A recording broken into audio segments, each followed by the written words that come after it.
Hey everyone, welcome to Quick Takes. It is Thursday, May 12th, 2022. I'm your host, Alex Riley, and here are today's headlines. Dapper Lab invests in growing an ecosystem and demand for its Flow blockchain. Fair takes the money while the going is good by raising an additional 416 million US dollars. Certain's focus on non-technology companies continues to pay off for them. And for our lightning round, Alan Lau steps down as CEO of Wattpad and Zero Trust results in $100 million for Tailscale. I will now have Alex Norman join me. Hey, Alex. Hey Alex, how you doing? I'm good. How are you? Happy. It looks like we've just skipped over spring and summer's here in Canada across I the know. country, and it I looks like it was know. a hot week in tech. There was a lot more art going on that we could have talked about, so it's tough to choose which ones. I know. I know. Hot weather, hot week in tech. It's great. Why don't we start with the Dapper Labs news? So they're investing in growing an ecosystem and the demand for their Flow blockchain. So maybe we start with why do companies want to care or why should they care about this ecosystem? So I think go back 15 years ago, no one talked about an ecosystem around their core product or platform.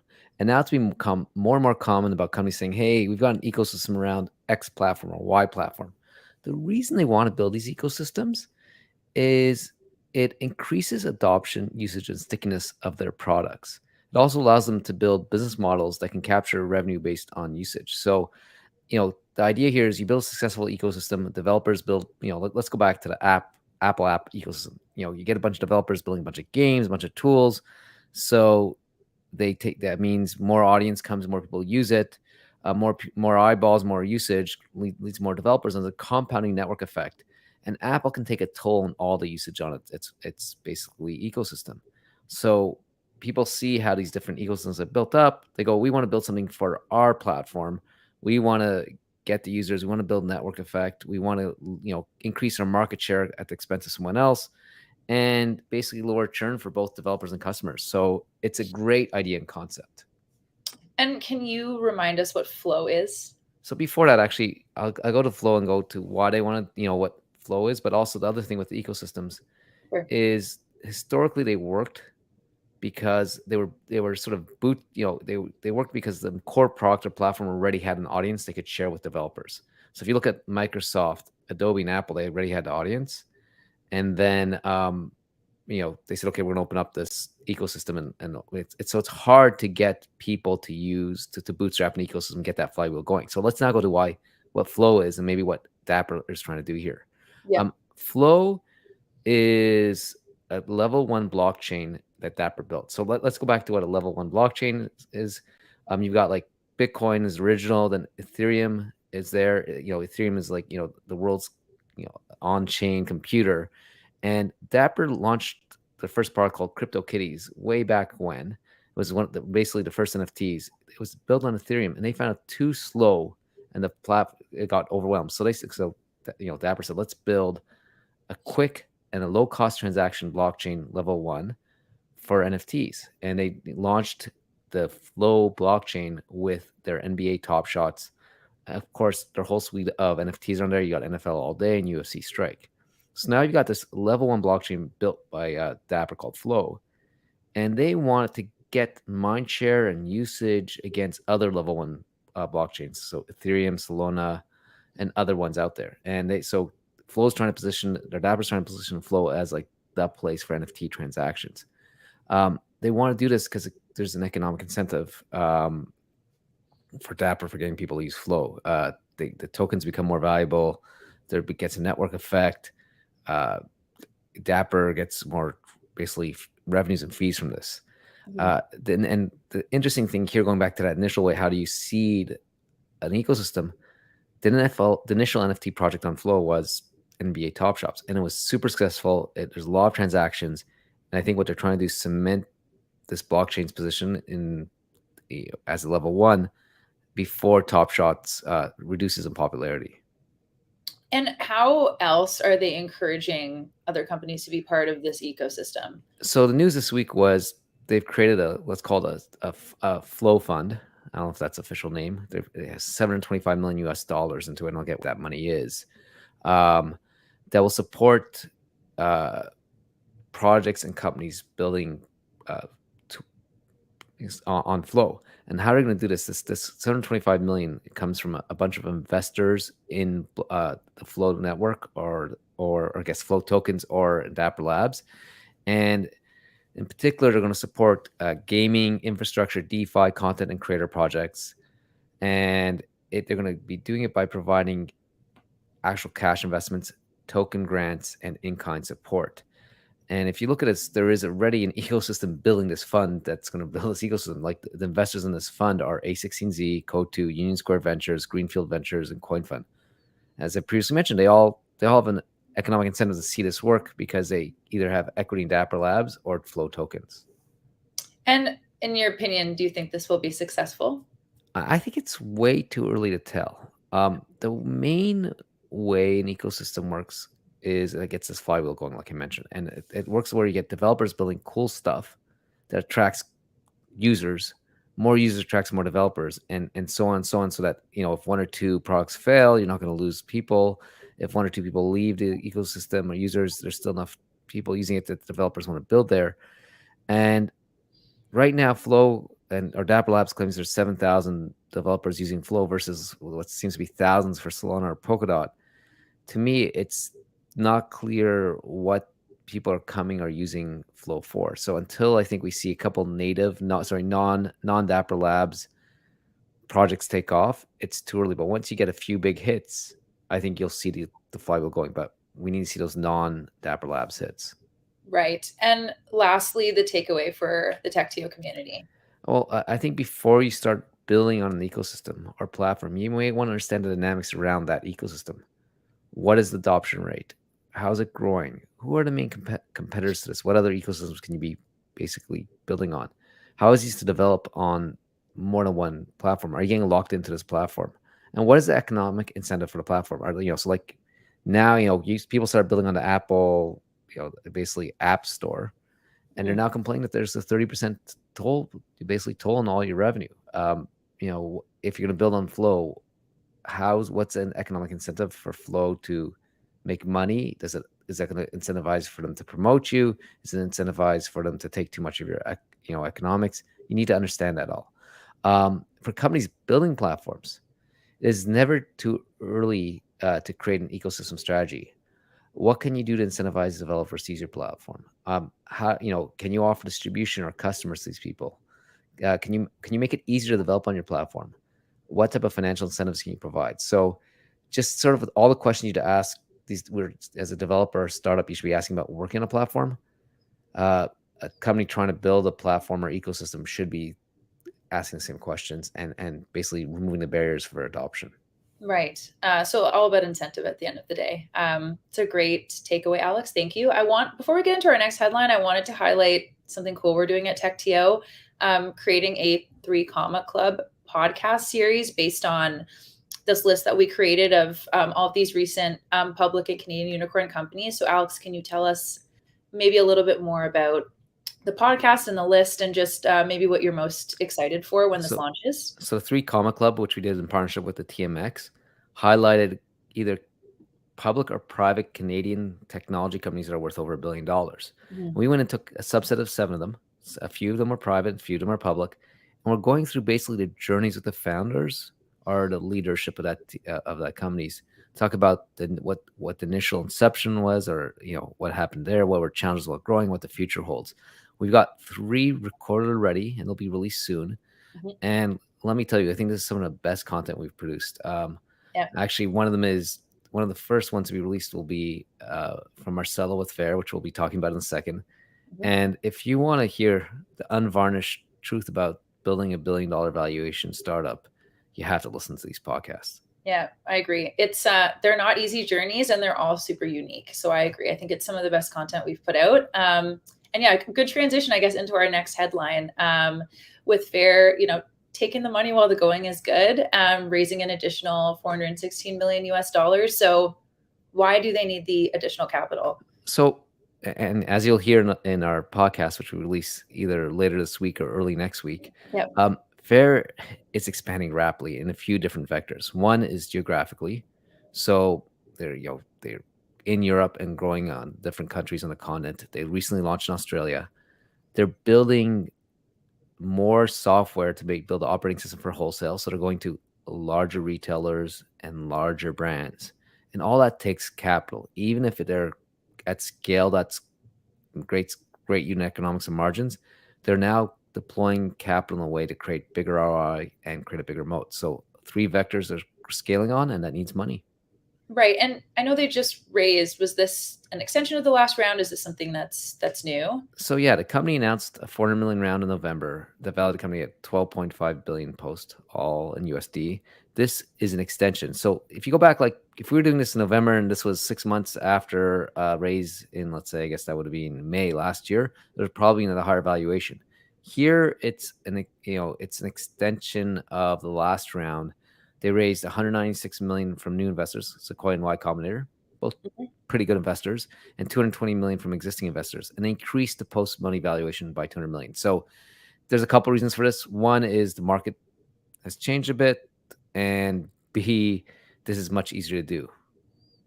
And what does this mean? Well, I think this round seems to be optimized for ease and speed. This round, instead of, if you were to go do an up round, let's say we're going to value the company at 16 billion, it takes time, it takes legal, it takes permission for all investors. This is saying, hey, we're going to increase the size around. It's pretty benign to do it. I think in the current, and it's a very good sign for Fair, because Fair is growing really rapidly, and with the public comps down 30 to 70% to raise of around at the same terms, without I don't imagine they haven't doubled or tripled since then, is a very positive sign. And in the current market, having a strong balance sheet is a large competitive advantage. And Fair may have felt like it was good to take the money while it was being offered at similar terms. And this is a good vote of confidence by their investors and new outside investors. Sequoia is pretty well known, and this will provide them with many strategic options if the market doesn't bounce back soon. Right. Last question, implications specifically for Canadian teams. So cash is always king. You probably have heard that watching movies or from investors. But since COVID started and the government started flooding the world with cash, it got easy to raise money. So people didn't, and they were encouraging you to invest and spend that cash. And it seemed like cash was easy to find. Well, this has rapidly changed. And if you can find cash and strengthen your balance sheet, you should. If the market recovers, you've purchased insurance you didn't need to use, and you can leverage the capital to grow into a higher valuation by getting good ROI on how you invest the money. If the market continues to be weak, it will help you navigate choppy markets and can be a huge competitive advantage in recruiting talent, because you have a strong balance sheet you can tell people about, partnering with enterprises. If you're in a bake-off against some other company to get a enterprise client, it gives them more confidence that you have X months of runway. And for potentially acquiring competitors, I was just talking to a founder yesterday that said, hey, one of their competitors was about to close a term sheet, got pulled. They didn't have much cash on the balance sheet. They had a significant amount of cash on their balance sheet. So they basically hired a company they would have had to probably pay for a huge premium for 6 months ago. So cash, having a strong balance sheet is extremely advantageous. And if you can't raise it, I would looking at seeing what can you do to lower your burn. Right. And thank you, Alex. And if you like hearing about, different recruitment, partnership, acquisition opportunities and news like this, you have to check out the TechTO newsletter. Great place again to meet and see lots of opportunities across our community and our network, find jobs, hear about our amazing upcoming events that we have. Alex, I always love to get your opinion, but what have you been enjoying about the newsletter so far? What are you looking forward to seeing more about? So I'm looking forward to the return of it in real life events in Toronto and Vancouver. Mm-hmm. So you'll probably see links to upcoming events, but also summaries of past events. So we haven't had those a while for obvious reasons. And I think the newsletter is awesome, but it's also great to connect it to what happens in the real world, for lack of better terms. Absolutely. Absolutely. And if you haven't subscribed yet, you can do so at techtio.org/newsletter on our website. It's also in the link in our bio across all our social media platforms. Okay, on to the next headline for today. Certain's focus on non-technology companies continues to pay off for them. So maybe we start with what is Certain and what they do. So Certain, based in Victoria, provides near real-time AI-powered background screening solutions for enterprise clients. So what does that mean in English? Again, we're taking out the buzzwords. Yeah, what does that mean? It's basically, if you hire someone for lots of jobs, you want to do background check. You want to check they don't have a police record. You want to check their employment record. Certain does this globally, or not globally, in many different countries for many different industries really quickly with an in-depth report that takes minutes, not days. And there's a US unicorn that does something similar. Maybe you can explain the difference or if Yes. it's entirely the same. So yeah, so like, look, there's one of the first companies in the space was a company called Checker in the States. They do background checks. They offer it via API. They've raised about 680 million USD to date. So really well funded. They're sort of anointed the winner.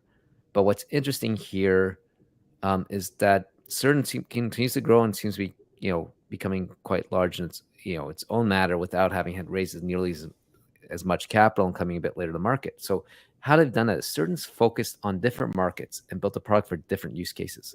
Checker was built to serve the US market and in particular was launched to serve the gig economy. Hey, if you're going to be riding an Uber needed to quickly check if you had a driver's license, no police record, and bare minimum to get you to be on an Uber or Lyft. And so that was Checker's entry into market. They started basically saying API, quickly check, gig workers are scaling quickly. Certain was built to serve more traditional customers, and it was built starting to serve customers in Canada and slowly is expanded across the world. So that meant Certain has built unique integrations with data sets that Checker doesn't have. They've built a product which is much more comprehensive because it's one thing to let a gig worker, which is sort of not technically your employee, to work for you, but if Certain's doing a background check for much more key employees, they need to, they're looking at domestic, international, criminal background checks, credit reports, education verification, employee verification, and they're doing this all in minutes. Mm-hmm. So they're winning, or they feel that they're winning by providing the fastest and most comprehensive reports to meet the needs of customers in different regions. And I think they built such a unique product that looks like Checkered was compelled to purchase Certain's closest competitor, GoodHire, to basically compete with them. Right. So Certain has definitely found a way to grow, Yeah. even up against a very well funded competitor. Why else are we talking about Certain? Well, they just raised 50 million USD, Series B, led by aptly enough B Capital, with participation from BMO, Tribe, Inovia, and others. They're using this to fund to basically continue to global expansion, build new distribution channels. They made sure to announce that the round was closed April 29th. So there's something in the current environment. This wasn't closed 6 months ago. They're just announcing. So, you know, a vote of confidence that their differentiated approach to market is paying off and has created a big market for themselves. And lastly, your takeaways for our community. So, what is Power Checker and Certain? I think there's several trends that emerged that changed the way and the need for reference checks. One was the ability to access data became more open, the ability to use APIs, and the desire for quick responses. Reference checks used to be outsourced to third parties that did all the manual work. They'd call up and check with McGill University. Did Alex actually have a degree from there? They check. They go do the police checks, and this could take weeks and was costly. Enterprises want this affordably. They want it quickly, and the changes in technology allow them to do this. So what Certain is used is the data connectivity, AI, machine learning to be smart about how it does it. And so they took a problem that existed and has a solution out there and have found a way to solve it 10 times better. So you don't always have to invent a complete new category. You can look at how technology is changing an old category. Mhm. Second, as we said before, Certain started, Checker was already crowned the winner of the space. But when the industry is changing and it's large, uh, the natural thing for the leading established company or emerging established company is to focus on what they think is the largest opportunity. This usually leaves a lot of blue ocean space for you to come and flank that competitor. And that's what I think Certain's done here. They've and those flanks have proven to build a very valuable business. So just because someone says, "Oh, so and so owns a space," there might be opportunities that so and so can't basically tackle because Yeah. there's more than enough opportunity and they're going to focus on their core product. Doesn't mean you can't come and do it better. Yeah. Exactly. Yeah. No, that's perfect. I think that's also a really great takeaway for anyone that's trying to maybe reinvent or further fill gaps in their space. Are you ready for lightning round? Yes, I am. Okay. So why don't we start with the news out of Wattpad, Alan Lau stepping down. So maybe take us through the news and also why this is interesting for us. So, Alan, he's basically one of the people that was part of the core reason that this Canadian ecosystem kicked off again and has become what it was. He started Wattpad in, I think it was 2006. He was the CEO. He took it from an idea to a $660 million exit, announced that he's stepping down as CEO of Wattpad. And I guess this is interesting because Alan, like I said, is a part of a cohort of founders that built the Canadian ecosystem up in 2006. They took a different approach, and they provided the sort of the space to build all the new unicorns. They built the credibility of this ecosystem. They built the mindset. And he's one of the last founders from that cohort to step down from their position. A lot of other ones have stepped down, like Mike McDermott at FreshBooks. So this is interesting to see who the next round of leaders will emerge, and we see some of them already, like Andrew Michelle Clearco, Mike Murchison at Ada, and also I don't think this is Alan's last act. I think he's gonna be active. He might start another company. He might, I know he's helping out Two Small Fish, so I think his next move will be watched very closely, and whatever will be, will help contribute to growing this ecosystem. So I'm excited for him. I'm excited for our ecosystem. Very exciting. Thank you. So on to some funding news. So Tailscale's raise. What is the news there, and also why is this interesting? Toronto-based Tailscale announced a $100 million USD raise in a Series B, which was co-led by CRV and Insight Partners, with participation from Excel, Encore Capital, and a few others. They called it themselves a Canadian unicorn, as they've reached $1 billion Canadian valuation. So first of all, as I mentioned last week, this is a personal pet peeve. $1 billion Canadian valuation is not a unicorn. Like, I'm sick of the unicorn term, and like I think everyone else is, but like now it's trying to squeeze out of something that's like 25% less than it should be just drives me nuts. But more importantly, I think Tailscale is removing a security risk by removing the overhead and complexity from the long tail of connectivity problems in enterprise. So like there's an attack vector which sort of like falls between different departments, and Tailscale makes it easy just to resolve that. And I think if you go back 5 to 10 years, it'd be hard to, cybersecurity companies and startups would get to $1 billion, $2 billion valuation, and those would be considered winners. Now getting 20, 30, 40 billion as cybersecurity becomes more and more important. And you're seeing every new attack vector spawns another massive opportunity. And so here's a Canadian company started in 2019 that's raised a lot of money because they're solving the latest and greatest attack vector and making it easy to solve. So would love to say I'm a cybersecurity expert. I'm not, but there's a lot of opportunity. We don't give a lot of attention to the sector on TechTO or generally in the Canadian ecosystem, but there's a lot of great cybersecurity companies out there.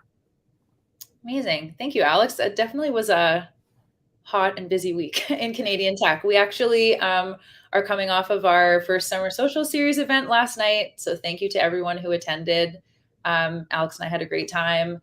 Next week, we have FinTech TO. It returns in real life. Alex, what are you looking forward to about that one on Wednesday at 1:11? Well, we have 3 great fireside chats, including Stephanie from Tealbook, who had emerged from the pandemic as a company that was a winner. So excited to hear how she navigated from being basically breaking out over the last 2 years. That in particular gets me excited. Yeah, and we have also Chandeep from iMastercard, who was there last night doing a community announcement. He's also doing one of the fireside chats, which will be great. Great opportunity for you to just meet and mingle with innovators and leaders in the fintech space. Thank you, as always, Alex, for your takes on the week in Canadian tech. I really appreciate it. As always, we have lots of events coming up. 3 more Summer Social events happening at Stacked Market. If you want tickets for those, techto.org/events. Pick up your tickets as well for FinTech TO happening next week on Wednesday at 1:11. Also, don't forget to like and subscribe wherever you're watching today's episode of Quick Takes, and we'll see you on the inside.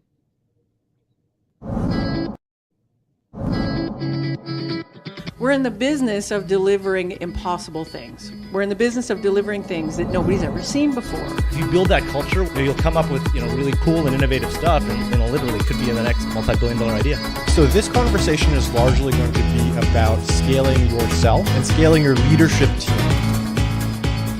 I want to talk about one of the biggest struggles that I think a lot of startups face early on, which is building initial traction.